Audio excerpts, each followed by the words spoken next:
Darker Pastures is a prairie gothic horror anthology and contains scenes and themes which some listeners may find distressing. For specific content warnings, please always be sure to check the episode notes and listen at your own discretion. Thank you for tuning in. I hope you enjoy today's humbly hideous offering.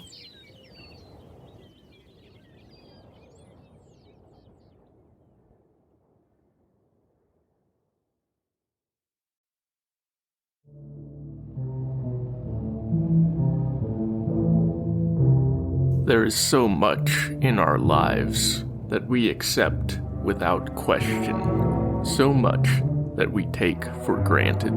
But there is, perhaps, even more that we choose not to see.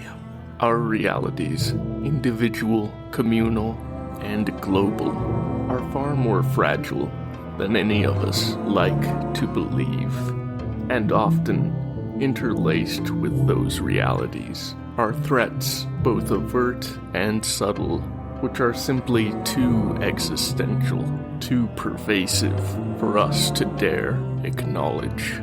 So instead, we expend great effort in not seeing that which disturbs, unsettles, or offends our sensibilities, and particularly in not seeing that we may be a part of those very things. Such willful blindness can lead to devastating consequences, especially in these darker pastures.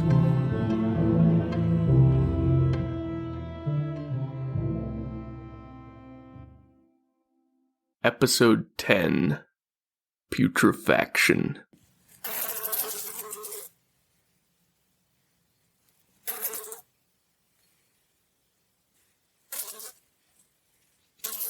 Her eyes and mind fogged by overwork and insufficient sleep, Scarlett sits at her work desk, trying to power through her 12th hour of overtime this week. The numerical entries on the computer screen swim, a monochrome soup, and even after all of the extra hours, her manager, Gareth, keeps insinuating that they may all have to work through Christmas weekend if the volume backlog hasn't been whittled down before the break. She fumes inwardly. She already had to work through Thanksgiving, and she had very much looked forward to spending the holidays with her aging parents and her centenarian grandfather. But unlike most of her co-workers, she makes no outward complaint. Scarlett has always prided herself on her professionalism, on her work ethic. Though she hasn't dared to give it voice yet, she hopes that it might earn her a raise next quarter, perhaps even land her an assistant manager position at the mid-sized insurance and land management services company she's worked at for almost 3 years now. The only other employee in her department who has accepted management's strenuous demands with such outward serenity is the new guy, Milo. In fact, she's never seen him express much of any emotion, and he barely even speaks, only ever offers a slight, shy smile. This isn't all that strange, not for her department. The work is essentially glorified data entry, and often draws the socially awkward and the introverted. But Milo is so placid in his demeanor that sometimes she almost forgets about his existence. It's after a sad vending machine lunch that she finds herself in the break room, refilling her coffee cup for the 5th time, and meets Milo there.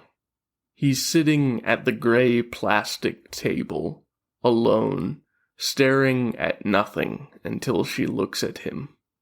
Then he slowly turns his head to meet her gaze and offers that hesitant little smile of his. She returns it gently, finishes filling her cup, and is turning to go when Milo speaks. His voice is so soft, so faint, that at first she doesn't hear him and can't make out his words.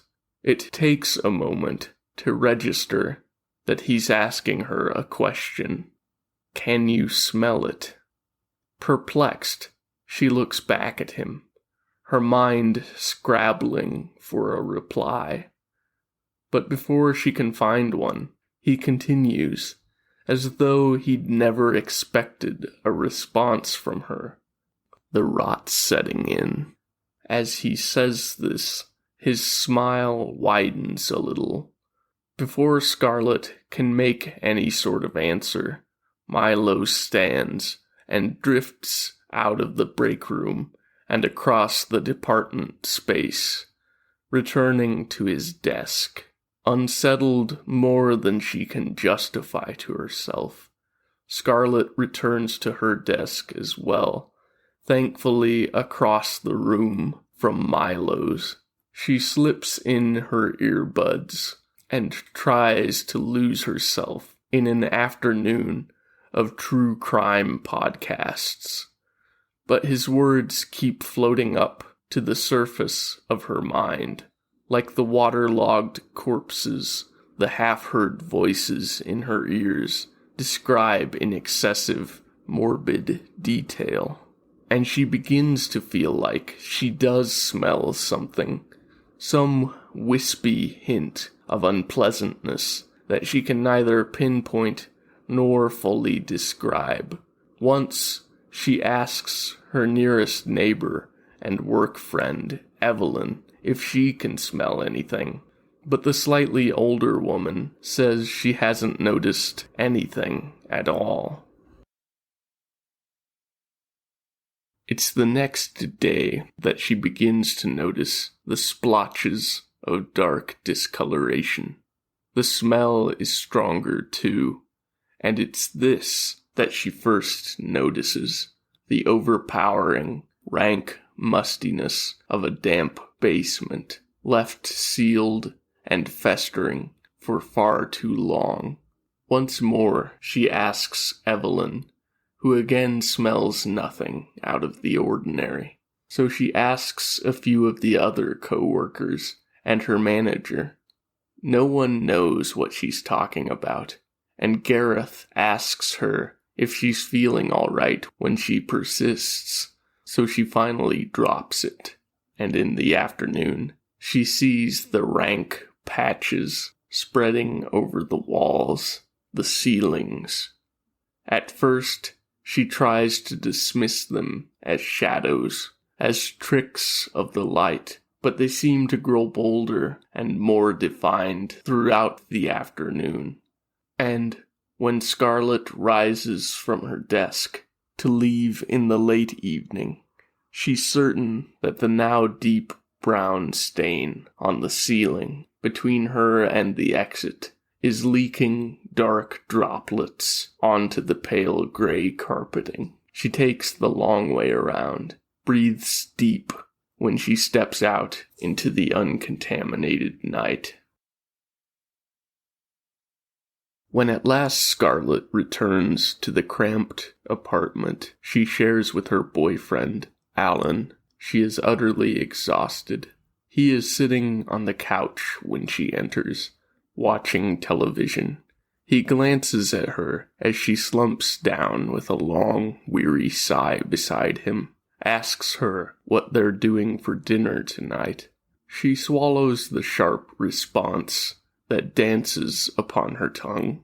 Alan hasn't had to work overtime, has been coming home 3 hours before her every night this week. His family lives in town, so he never has to make a long drive to see them, which seems unfair to her, since he isn't as close to his family as she is to hers anyway. And for some reason, He can never seem to feed himself, and certainly never thinks to have dinner ready for her when she comes home after an ungodly long shift.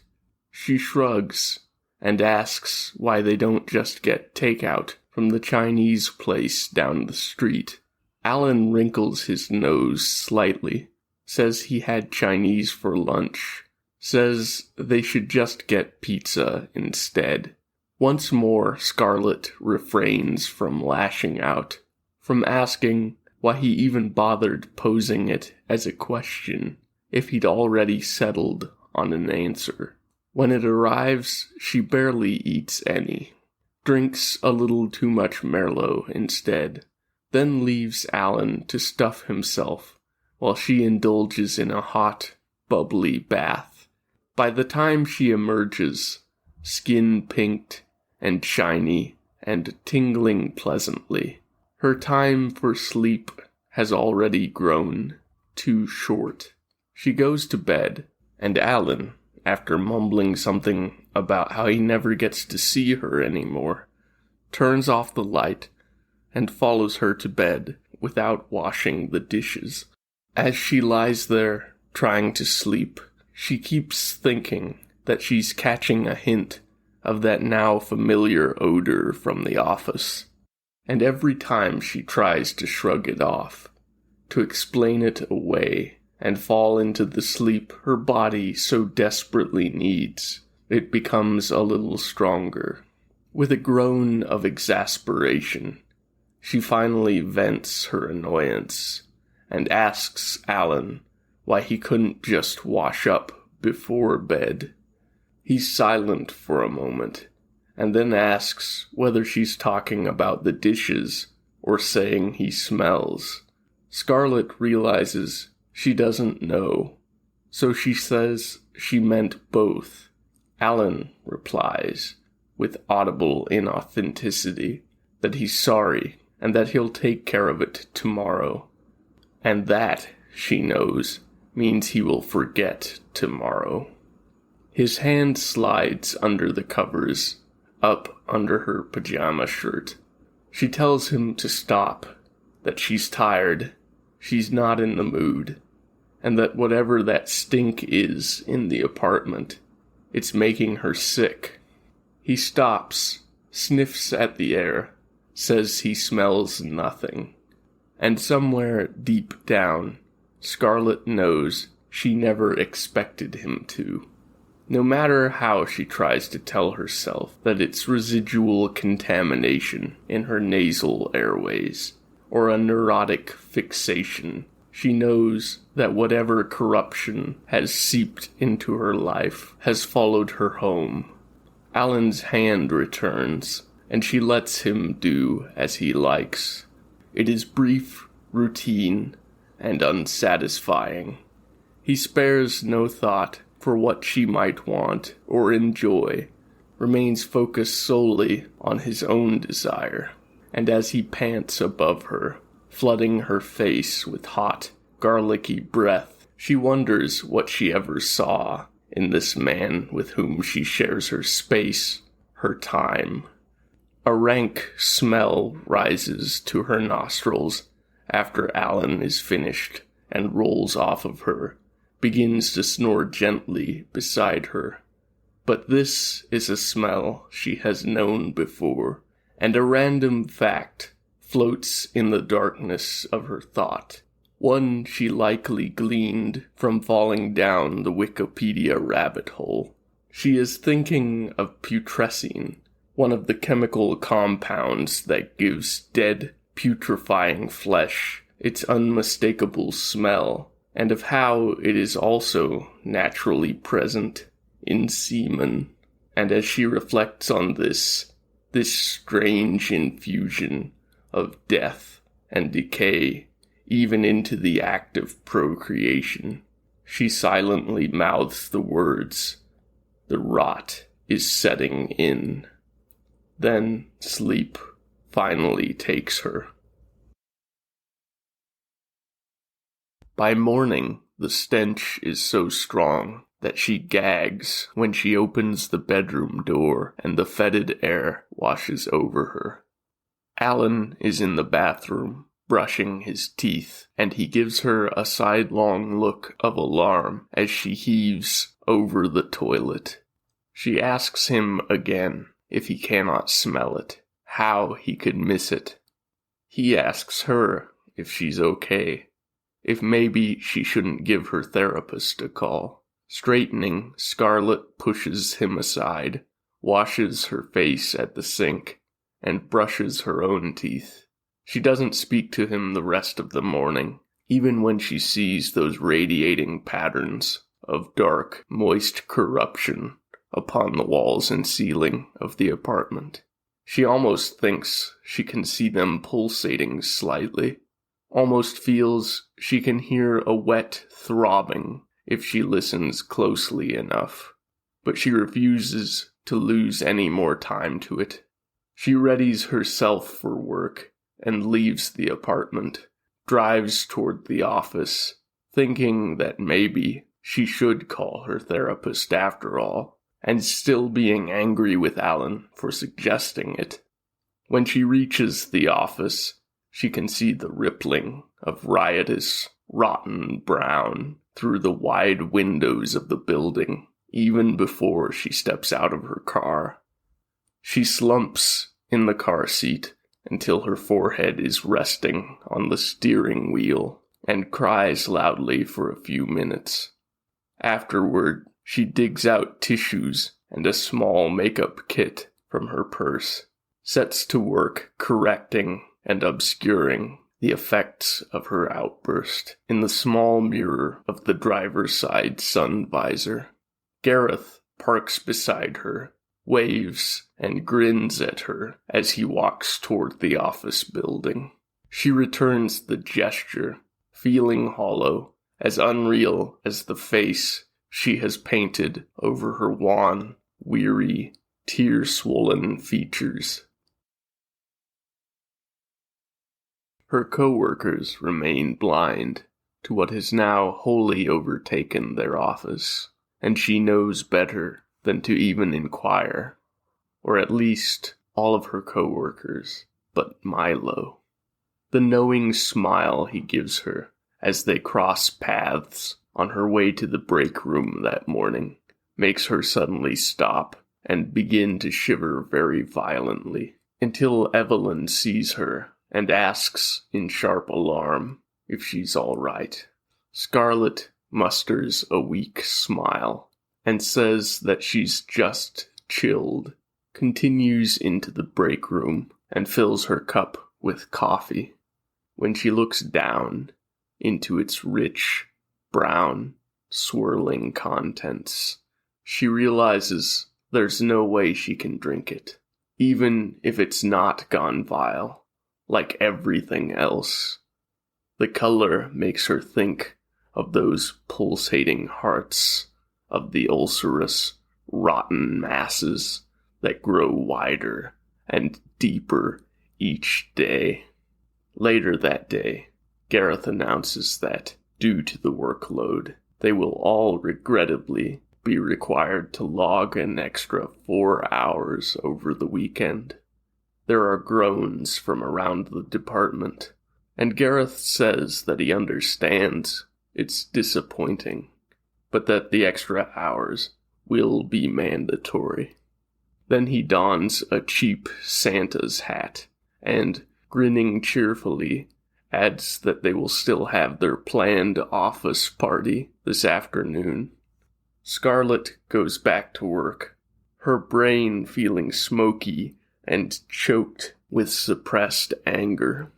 She almost asks why they don't just skip the office party so that they can all spend the holidays with their loved ones. Almost.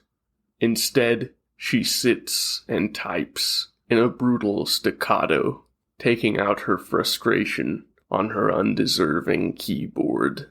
Her family lives all the way across the state from Omaha, near the Panhandle, more than a 5-hour drive in even the best of weather, and the forecast is calling for sleet this weekend, turning into heavy snowfall later. A few hours after that, they gather around long, pale tables in the middle of the office, laden with candy and punch and specialty-flavored coffee. Gareth begins to sing Jingle Bells with the incorrect words, heedless of the somber mood among the other employees as they mill around the tables. None of them notice what is dripping precipitously from the ceiling, pooling darkly upon the table, and staining the red, white, and green frosted cupcakes. When Evelyn picks up one of the nauseously saturated treats and pops it in her mouth, Scarlet turns away and forces down the bile rising in her throat. When noon comes that Saturday, and she's finally able to leave the dim office, she's surprised to find that she still feels that light and electric sensation flow rapturously through her body, the one that is both elation and relaxation, that tells her she's free and the near future is bright with possibility. It remains in her as she gets into her car and rolls onto the interstate, leaving the city behind her. It's the same feeling she felt over holidays and spring breaks and at the beginning of summer when she was in college, in high school, as a child. She can't believe that feeling has returned, and she will not let the knowledge that she'll only get a single full day to spend with her family before she must make the long drive back ruin her excitement. But when she thinks of Alan refusing to come home with her for the third year in a row, despite having no interest in spending Christmas with his own parents, her mood does darken somewhat. And when she turns on the heater against the hungry chill of late December, and that hot, all too familiar feeder spills out of the vents, it vanishes altogether. No matter how she turns up the commercial Christmas pop or swelling choral music on the radio, no matter how she tells herself that she's being neurotic and imagining things, the cloying foulness in her nostrils grows thicker and thicker. Before she's halfway to her parents' home, she has to pull onto a side road and vomit into a ditch full of yellow weeds. When, a few moments later, her cell phone rings and her mother asks her how she's doing, she lies and says she's fine, that she will be home in only a few more hours. As she puts her phone away and stands straight, wiping at her mouth, her gaze sweeps over the expanse of cropped corn stalks that sprawls before her, and what she sees there, dark and rank and rippling with evil fecundity, reaching out with creeping, insidious tendrils toward every horizon, makes her retch once more. By the time she reaches the remote county of her early life, the sky is already darkening, and she drives directly toward her grandfather's house, where the family is gathering for the evening's festivities. She knows she won't be able to eat, though her nose is now desensitized to what must still be issuing from the climate control vents. The nausea lingers, a hard pit just above her stomach, but she's brought 3 bottles of mid-priced Merlot, her personal favorite. She's sure that some of her aunts, and definitely her drunken Uncle Steve, will partake as well. When she walks through the front door, the house is warm and pleasantly lit. Smells of good country cooking fill the house, and she breathes deeply of it, relishing the unexpected relief of wholesome air. Her grandfather, sitting at the head of the table in the large dining room, is telling a story about his wild and distant youth in Wyoming, drawing sounds of mirth from all the seated listeners. The stringy old man, straight-backed and clear-eyed despite his age, is an expert storyteller in the vanishing style of the American frontier, his delivery utterly deadpan and artfully understated, no matter how outrageous or absurd the tale may be. There's a loud cry of welcome when she walks into the dining room. Many hugs and jokes passed back and forth. Her parents' faces are so brightened by her arrival that Scarlett feels guilty for not having visited sooner. As she takes an empty seat beside her Aunt Pat, the scrawny older woman asks her pointedly where her boyfriend is, why no one has gotten to meet him yet. Scarlett reluctantly explains that he couldn't make it this year, that he had other plans. Pat bemoans the fact that he never seems to be able to join them, in a tone that makes it very clear she doubts his very existence. Her mood souring once more, Scarlett opens one of the bottles of Merlot, pours herself a very full glass, and drinks deeply.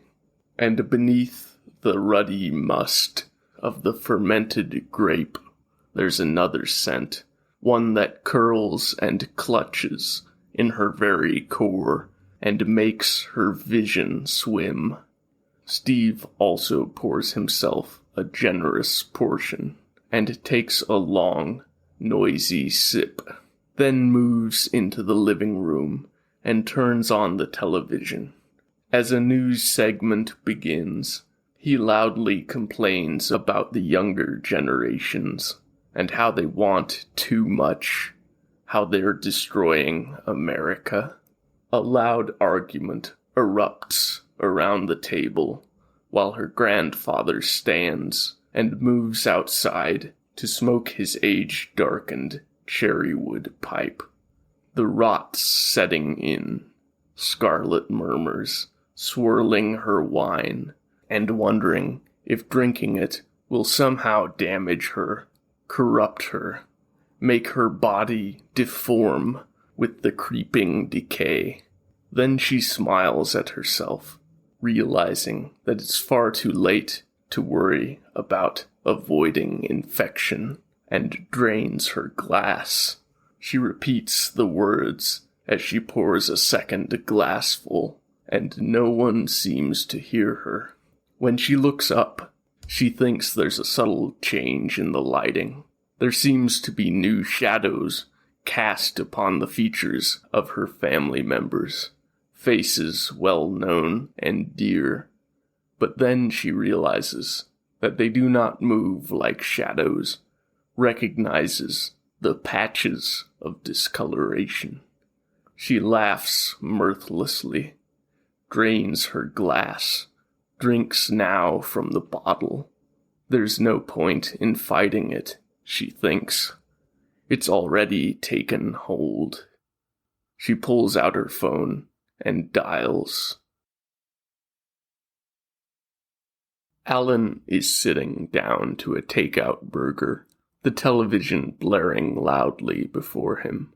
All evening, he's been debating internally whether or not to re-download Tinder, wondering whether thinking about it makes him a bad person. No, he tells himself. Scarlett has been drifting away, has shut him out. And that's not his fault. The sex hasn't been good for even longer.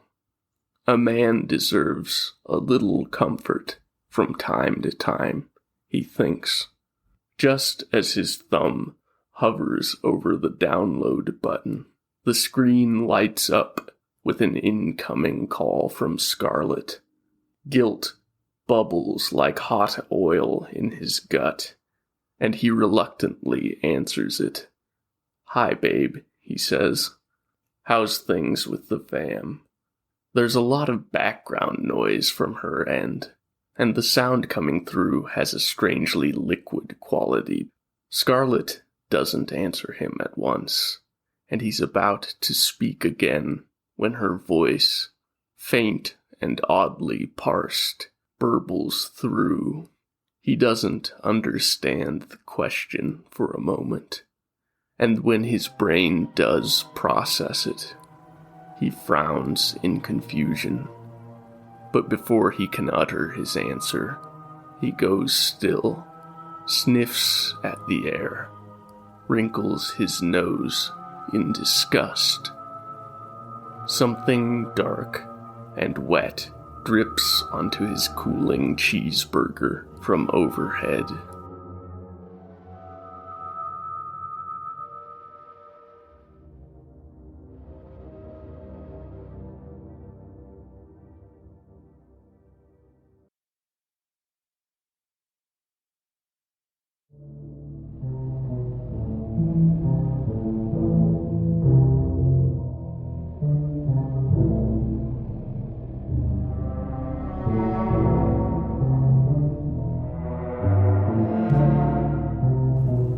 Story, narration, editing, and musical arrangement by Lars Mullivand.